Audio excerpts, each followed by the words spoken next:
Welcome to week 4. This week and next, we'll take a closer look at culture. Namely, we will examine the question as to what degree the church and Christians should withdraw, engage, or acculturate into the surrounding cultural context. There's not a clear answer, and I'm not going to provide you with this is the preferred way. And some, for example, monks and some Christians I'm aware of, withdraw completely from culture. But with surveys showing that generally there is at best a 5% difference in the life choices of believers from non-believers, it appears that most Christians show little or no disengagement from the broader culture. So we want to explore that. So begin first by listening to the lecture and the accompanying PowerPoint, which defines the key issues. I'll be sharing less so that you can wrestle with the material more and come to your own conclusions. Start by listening to the lecture, which introduces the subject. Then jump into Carson. I found Carson a delightful read. So much that I read and so much is written at a popular level, but it lacks a deeper reflection. Carson, on the other hand, will press you. He's thoughtful, thought-provoking, deep, and stretching. Because of the depth, however, at least for me, it was a slow read, maybe like 12 to 15 pages per hour, rather than the normally calculated 30. Now, maybe you're faster than me, but I just don't think that you can plow through this without stopping to reflect and think through it. My margins are filled with engagements and observations, and every page is underlined and marked and circled. I encourage you to do the same. Read and carefully digest Carson. To compensate for that slower read, I've cut out chapters of Carson. Nothing wrong with his material, and feel free to read the whole thing cover to cover. I just think that he got bogged down a little bit, and to be honest, I would rather have you read less, more deeply and reflectively, than to do more, breeze over it, and not really wrestle with the content. Which then after doing those two, then we jump to the discussion board. All three are integrated this week.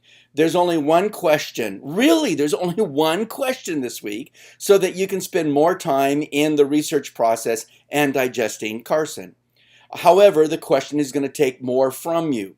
What you need to do is to examine your own cultural background, the cultural backgrounds of your ministry, and the cultural background of the surrounding community. Then compare and contrast those three cultural spectrums. Now, someone might say, well, I'm not a pastor, and we get that. We understand that people come from different places that are part of this program, but this course is cultural trends and ministry. So at some point, as a believer, you're involved in ministry. So use the context of the ministry that you're involved in, not necessarily just a church. But if you're the pastor of a church or on staff at a church, then you can use the church if you prefer. And you need to ask yourself, are you in the ministry or the church well positioned within your community? Are there any adjustments that need to be made? Do you or the ministry need to acculturate in any way to be more effective in reaching your ministry goals? Do your best to look more deeply into how culture is impacting you and the ministry environment where you serve. For example, don't assume that you are a multicultural church, for example, because you have people from various races. Sometimes people look and say, look, a third of our people are African American, a third are Hispanic, and a third are white. So we are completely multicultural. Well, that may be true. Then again, it may not be true. Often multiple races still share one culture. For example, a good example would be in the inner city. You might have people who are young urban professionals. And so one of the ways to do is to look, and if it's a monocultural, they dine together, they work together, they exercise together, they laugh together, they intermarry. In other words, they're interracial, but they may not be intercultural. Intercultural will find different ways of approaching and seeing life. And it's much harder to be intercultural in community than it is interracial if they share a single culture. So the key is to look more deeply and to assume that you just overlook all of these things. So don't assume anything. Ask those deeper questions. Often I've been reading this question for many years, and often students will give kind of a trite answer.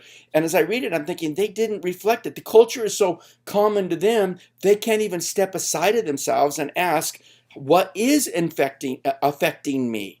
And how does that look? And then also ask how the church compares to the surrounding culture. If the surrounding culture is changing or substantially different than the church is, the church eventually will cease to exist unless at some point it makes serious adjustments to reaching the environment where it's located. Maybe you're reaching an aspect of the community, but what about other aspects? Are you going to ignore them? Are you going to intentionalize ministry engagement? Are you going to recruit a church planter to do something? For example, in our community, maybe about 3-4 years ago, we started receiving a huge influx of Chinese from mainland China. And the vast majority are highly educated. They almost all have PhDs. There's a high-tech area in our community, and several Chinese companies have opened up and they're bringing their staff in. And so literally 100% of the people working in these companies are all Chinese that have recently immigrated. They have no religious background. They are completely atheistic. We've had a number come into our church for one reason or another and give their hearts to Christ, and they have zero religious background, but highly intelligent and highly educated. And so how do you engage with that? And how does that integrate? And how do you work with that? And do you intentionalize that? And so you have to look at not only you're reaching an aspect, what about the other aspects? And are you going to ignore them? Or are you going to intentionalize? Are you going to call someone, the district, or if your church is large enough, are you going to intentionalize bringing someone in to pioneer a church in that slice? What are you going to do about it? And what if you and the community are matched, but the church isn't matched? In other words, I know a lot of times maybe a denominational leader will see a community that looks one way, and he'll see a young leader, and they'll say, this leader could reach that community. And they'll send him into a church. But that church is completely separate from its community. And I mean, what are you going to do about that? How are you going to bridge the gap? Are you just going to march in there and say, everybody, this community is filled with such and such, so I'm going to take all your resources and you can stay with it and love it, or you can get out of here? And basically, let's be honest, rate those people for their assets? Or are you going to create two ministries side by side, the traditional ministry and which engages the community, praying that maybe in time they can become more integrated? Are you going to jump out and pioneer a church? I mean, what does that look like? And if we don't think through these things, that war is going to ensue, and more often than not, the pastor is not the victor in that. How are you going to bridge the gap? Maybe the choice is to disengage from your ministry assignment and start something completely fresh that better reflects the community and call someone else in to take the church. Right idea, but the wrong approach. What does that look like? In other words, think through the process carefully. Not being intentional is spinning much of the church into irrelevancy in the eyes of an ever-changing society. So I want you to reflect on these things and wrestle with them. And maybe some you're going to put on paper for us. Some may be just sitting in your cry and your heart for weeks or months afterwards. And I hope they do. I hope that percolates to make you a deeper, more reflective person. Well, moving on from that, we have shortened both the discussion board and the lecture time and your reading. All three are shortened this week so that you can spend more time in the research process. At this juncture, we expect that you are finishing your research for appropriate sources. Last week, you should have gotten probably a good chunk of your sources. We're still giving you a full week. And the reason is because you're probably getting more familiar with it. You're starting to research, but don't think you can throw it up and Saturday night you're going to throw this together. Be working on it all week long. This takes time. We don't expect that you have digested every article fully. We do hope that at this point you've received most, if not all, of your material, and that you've at least perused it. You've read the abstracts, or you've perused the chapters or whatever, so you get an idea what it's covering and whether or not it'll be appropriate. It's not uncommon to get a source or a book or something, and it looks so promising, the title's right there, and then when you go to it, you realize it just won't work for what you're reviewing. It's just not on your topic, and that's expected. Your bibliography is due on Sunday. So several things. This should represent the bibliography. The last one was just a research can you research? And so we only glance at your bibliography. This one, we expect your bibliography to be assembled, and it should be 80 to 100% accurate. You might say 80%. Well, it's understood that a few more materials may show up as you get deeper in, as you're reading and find that everyone's referring to a source, and you find it online and you can bring it into your research. Or sometimes, like I said, an article or book comes in and as you're reading it, it doesn't follow up with its promise, and you realize you just can't use it or don't want to use it. It's just not appropriate for you. And so there is this adjustment. We realize that it's rare. Occasionally people get 100%, they've got it. But usually there's some adjustment between this bibliography and what shows up in the literature review. And that's perfectly expected and acceptable. Make sure that your submission conforms to strict APA format. And I know a lot of people are going, oh, this formatting stuff, why is it so important? Well, it just is. This is scholarship. You're not in the bachelor's level anymore. You're not in high school. This is a master's program, and it demands a higher a point of excellence. And so if you do not format this according to correct APA format in this submission, there's going to be a 10% deduction for not taking it seriously. And I hate to do that. I didn't used to do that, and I just got tired. I can read a well-written, a well-done bibliography very quickly, but one that's poorly done takes me forever because then I have to correct it. And I'm tired of other people being sloppy and wasting my time because they didn't want to take their time. There's some great resources available. Purdue OWL APA. Just type into your Google Purdue OWL APA and it'll just pop up. It's a great resource for checking formatting, and don't trust automatic formatting programs. People use automatic formatting programs. They promise that they've got it, and rarely is their delivery perfect. It just isn't. It either changes, they're outdated, it just doesn't work. And if you want to know how I check your work, when I'm not sure, I go to Purdue OWL APA. The formatting is so easy there. I check it. I look at what you're doing. So if you want to know what I'm using, that's what I'm using. It doesn't take that much more time to learn the format. Yeah, it takes some time, but just learn it. I get it. I'm proficient in multiple languages. Let's see. Chicago Turban, APA, MLA, and SPL. I had to do my dissertation in SPL. I teach in this and the BA, and the MA uses APA, the BA uses MLA. I don't know why they use different ones. They do, and then in other venues they use Chicago Turabian, and so I go back and forth between those. It drives me crazy because I'm like, which one is it? And I have to look it up all the time just to keep myself sharp. So just do it. Later on, it'll be so worth it, and it brings you up to a higher standard of excellence. For your research, you need about 7 to 10 sources. I know it'd be awesome, and you might find there's 25, but you do not have the time to review 25, and then you're going to be angry at us for asking you to do too much. We recognize when you do your capstone project, you may be doing 25 or 40, but for this is kind of a trial run, a preliminary, so 7 to 10 should be more than adequate. Some sources, it might only be 5 or 6 because that's all that's available. That's kind of minimal, but don't go under 5. I mean, really, without talking to me about it, we don't want you reviewing a couple poor sources. We might have to adjust your topic. If you have way more than you can use, then as I've shared with many of you, narrow by time frame, the more recent resources, or narrow your subject a little bit so you find that sweet spot of 7 to 10. Don't use older sources unless one is seminal to the discussion, and even then, the newer stuff is likely to refer to it adequately. Don't use sources not related to your main research question.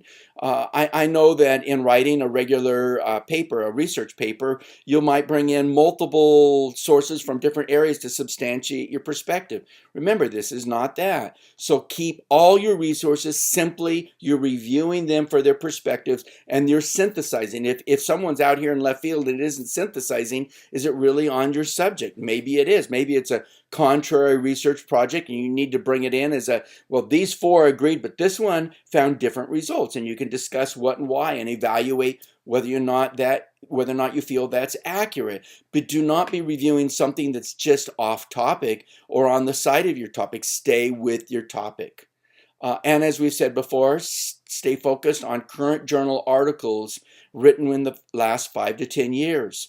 And most of those should have PDF files online. A number of people have questioned about that they live in, we've got someone in New Zealand, someone in Hawaii, but to be honest, that's no different than someone living in a small town in, say, Idaho. I mean, you don't have necessarily availability to a research library.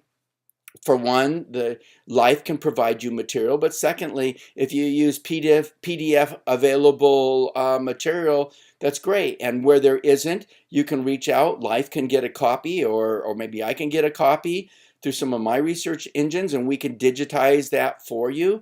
Not everything is available. The reality is if we're trying to stay within the last 5 to 10 years, most everything has been digitized in the last 5 to 10 years, and you're not looking at older stuff.